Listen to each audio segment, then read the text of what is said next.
სალამს გისურვებთ მეგობრებო. ვაგზელებთ კიდევ ცოდვის დარეაქტებას. დღეს უკვე ეპიზოდ 3-ს ვარეაქტებთ ეგვიპტის ღმერთები. გაგისტორდა წინა, რავი, ვინც ბევრი მთხოვდითო, ვინც ნახეთ, ბევრი მთხოვდითო კიდე გადაიღო და შევაწვინოთ რა. დავიწყოთ აწი უკვე. ვიდეოში გამოყენებული თუცოზე ლექსიკა, ბავშვებით ყუშები, ბებერი ქალები. მოგესალმებით. ეს არის გადაცემა კინოცოდვა.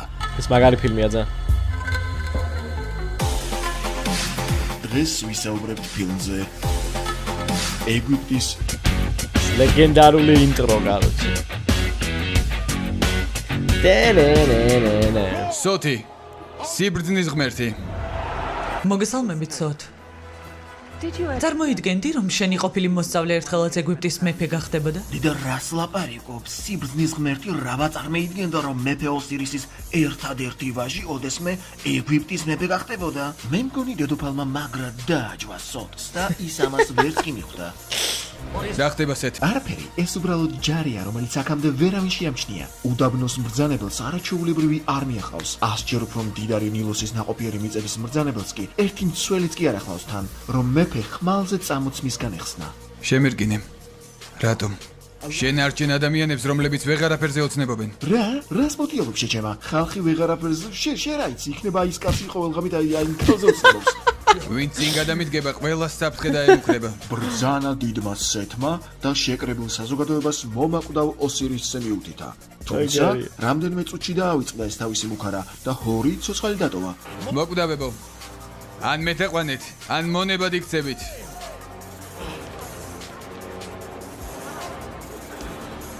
რაღაც ვერ ვატყობ, რომ სეთის წინაშე მუხლ მოყრამ ხალხი მონობისგან იხსნა. მიუხედავად დაპირებისა, ეგვიპტელები სეთმა საცოდავ მონებად აქცია და უზარმაზარი ყლის ფორმის ნაგებობის ასაშენებლად იყენებს. უზომოდ მაღალი სტრატოსფეროში თავგაყოფილი კოშკი სეთმა მამამისის, მზის ღმერთი რას საპატივსაცემო დააგო. თუმცა თავად მზის ღმერთი კოშკის სიმაღლის შესახებ შვილს გველურ კომპლიმენტს ეუბნება. კოშკი შევამჩნიე. შენთვის ავაშენე. ცოტა უფრო მაღალი რომ იყოს, გზაზე გადამიდგებოდა. მთავარი არქიტექტორის თქმით, ეს მონუმენტი 7 მილიარდი გრანიტის ბლოკისგან შედგება და ის რამდენიმე წელიწადში ააგეს. სინამდვილეში, იმ პერიოდის ტექნოლოგიით მსგავსი ნაგებობის აშენებას რამდენიმე საუკუნეს მოუნდებოდნენ. გარდა ამისა, სეთი ადამიანებს მოკვდავებს უწოდებს. ამ ფილმში ღმერთები არ არიან მკვდავები. მართალია ადამიანებზე დიდხანს ცოცხლობენ, მაგრამ უკვდავები ნამდვილად არ არიან და ძლიერი სურვილის შემთხვევაში ნებისმიერ ადამიანს შეუძლია მათი დახოცვა. ბევრი დაგიდგებით გვერდში, მაგრამ ახლა არა. შეუტვინო ძუკნა, რას ქვია ახლა არა? სწორედ ახლა ღმერთების უმეტესობა ჰორის მხარესაა და უნდათ რომ ჰორმა სეთს დედის გლანდი ამოუღოს. საერთოდ ვისკენაა ეს ხალი გაუგებარია. ფილმის მიხედვით სეთის ყოფილი ცოლია და პრინციპში, როგორც ყველა ქათამს ახასიათებს, მოძალადე ქმნისადმი შიში მაინც აქვს. ამ უნიჭო რჩევის ბრალია რომ სეთმა ჰორს თვალები ამოუღო, ყოფილ ცოლს კი ფრთები დააჯრა. ასე მოქცევა არ იქნება გონევრული. მოიცა, სიბრძნის ღმერთმა ესეა თქვა რომ ჩარევა არ არის გონევრულიო? ანუ ყველას ერთდროულად რომ შეეტია სეთისა და მისი არმიისთვის და წიხლქვეშ გაეფინათ, გონევრული არ იქნებოდა? სეთის მეფობის დროს მონობაში ცხოვრება ხომ ძალიან გონევრულია შესწირო. ან საერთოდაც სამეფო არმია სად არის? მეფეზე ხელის აღმართვის შემდეგ სამოქალაქო ომი რატომ არ დაიწყო? რა განუკითხაობაა? ბედნიერი დამთხოვის წამი. მთელი ფილმი დახურა, კეროჩე, ვაფშე ფილმის აზრი მოკლადი მა.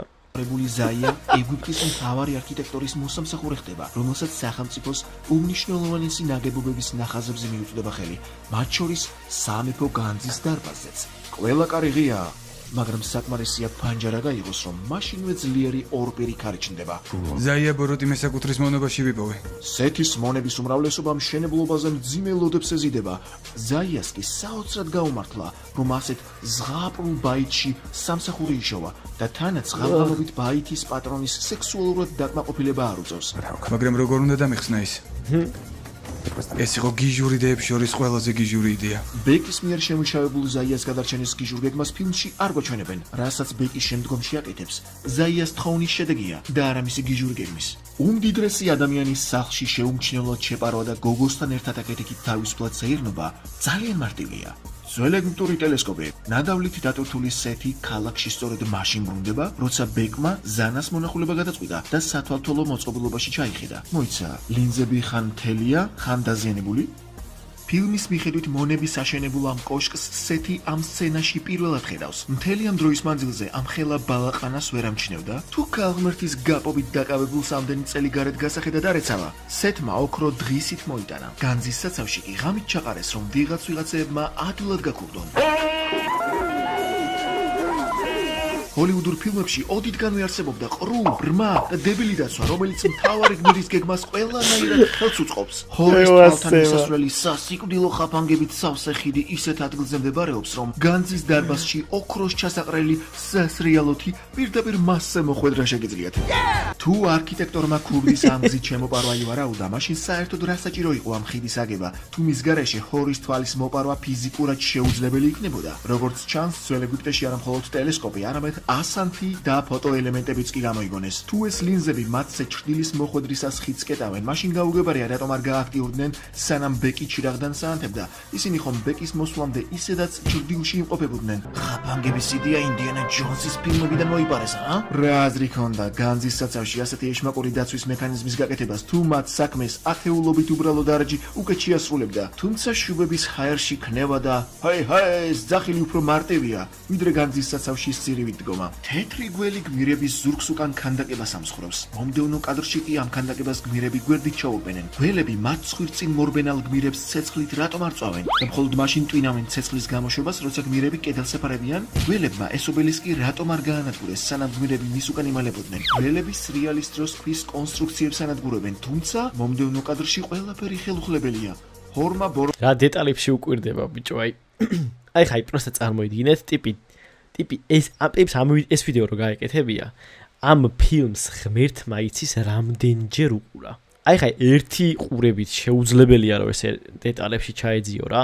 შეიძლება ერთი 3-ჯერ, 4-ჯერ, 5-ჯერ უყურა ტიპმა რომ ეს ვიდეო გაეკეთებია რა. მე ეს ვიდეო ხო გააკეთა, გადაიღო დაუშვათ და ეს მომენტები ამოჭრა, ის ლაპარაკიც უნდა და წამოიგინეთ ხმები დაადო, დაედითა თან, ამაგრა დაედითა, ანუ რამდენი იწვალა, ხო ხვდებით? როგორ უნდა გამოუშვეს სპონსორი ესეთ არხს არ ვიცი. სტარტე თავისივე სულით რატომ არ აკუწა? გველი ხომ ხელს ვერ შეუშლიდა? ტიპი ჩმორივით მოტყდა. ჰეი, მეორე გველი სად არის? ალბათ სელფს იღებს. ბეკი აშკარად ფლეშ გორდონის შორეული ნათესავია, რადგან მას უზარმაზარი უდაბნოს გველი ფიზიკურად ვერ ეწევა. მთავარი გმირები რატომ შერბიან ტაძარში, რომელიც ინგრევა? ხომ შეუძლიათ უბრალოდ გვერდიდან შემოუარონ? ჰატორი აქ საიდან გაიჩითა? ან ტაძრიდან ჩამოცვენილი ქვების ქვეშ თავისუფლად როგორ მოსერნობს? იქიდან მას უხილავი გარსი იცავს. ეს გველი როგორ გათავისუფლდა, როცა ჰორმა ის ყბით მიაჭედა ლოდზე? თუ ის ასტარტემ გაათავისუფლა, მაშინ შუბი ყბაში რატომ დაუტოვა? სამახსოვროდ, გველი ავტომობილივით ფეთქდება. ბეკს მუხლებს ზემოთ უნდა ჰქონდეს წყლის დონე, რადგან ღმერთები მასზე მაღლები არიან. ჩვენთვის არავის აუხსნია სიბრძნის ღმერთი როგორ ჩაწვდა თვითკლონირების საიდუმლოს. მას თავისუფლად შეეძლო ღმერთების კლონები შეექმნა და სეთი რაოდენობრივი უპირატესობით დაემარცხებინათ. მაგრამ, როგორც წესი, ცენტრალური პერსონაჟები სიმპათიურები არიან. ამ ფილმში კი ჰორი ისეთი პრიმიტიული დებილი როჟაა, რომ გულშემატკივრობის სურვილიც კი არ გიჩნდება. სეთი მამაკაცურია, საინტერესო ტიპი ჩანს. შეიძლება მან გაიმარჯოს. ვიცი როგორ შევძრეს სეთის პირამიდაში. საკუთარ ძალას სწორედ მან დინახავს, არა?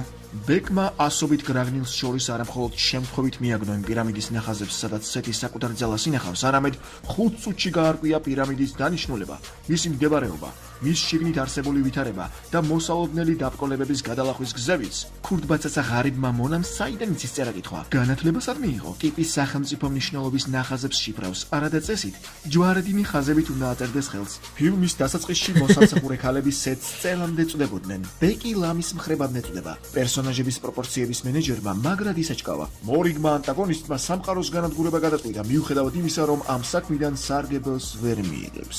დაუშვათ დედამიწას ქაოსი მოიცავს. თქვათ და სეთი ფიზიკურად უკრავი გახდება. და მერე რა? დილდოს ფორმის მონსტრის მიერ გაყბისძირებულ პლანეტაზე მარადიულად მარტო იხეტიალებს?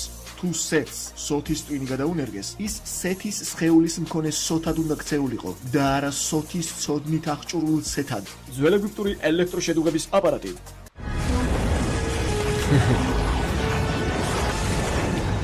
ამას ვერც ერთი ღმერთი ვერ გაუძლებდა. მე ერთი ღმერთი არ ვარ.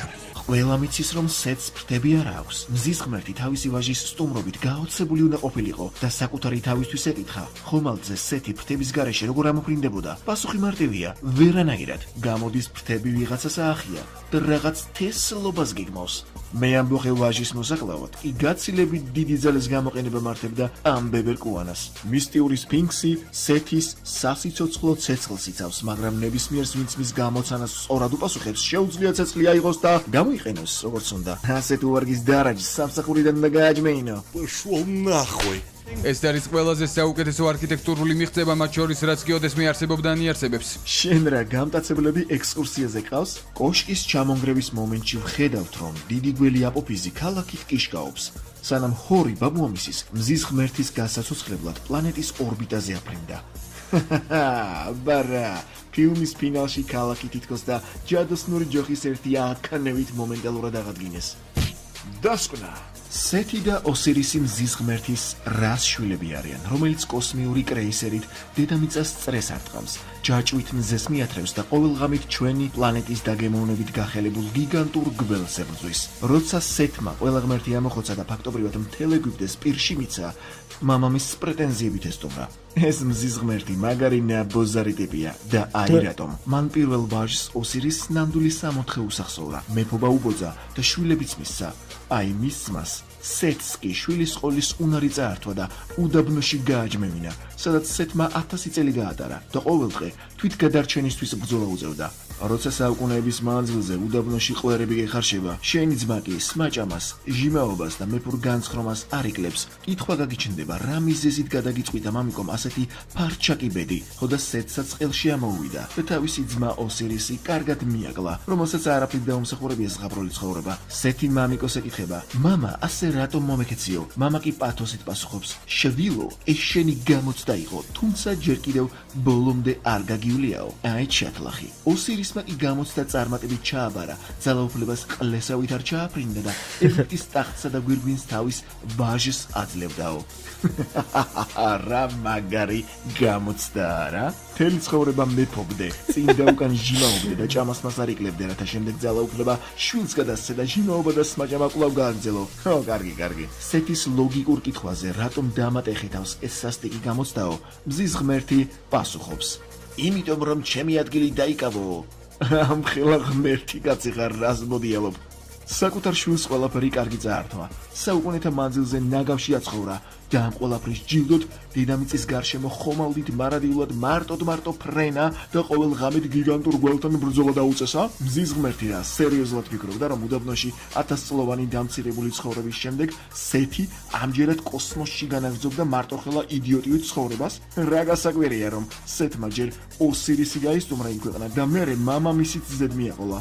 მე პირადად სეთს უფრო გულში მატკივრობდი. ღირსეული მემკვიდრის აღზრდის მზის ღმერთისეულ მეთოდებსა და მოტივებზე მაგრად გამეცინა. 1000 წლეულების მანძილზე აქეთ-იქით მზის თრევა და გველთან ბრძოლა თუ ყელში ამოუვიდა, რამდენიმე შემცვლელი რომ დაექირავებინა არ ჯობდა? მოგეწონა ვიდეო. მაშინ დაალაიქე. მაგარი იყოს, მეგობრებს. გამოიწერე არხი და დააკომენტარე. მომავალ შეხვედრამდე. სუპერ კაცია Twitch. ძალიან მაგარი იყო. Twitch აი ძალიან მაგარი.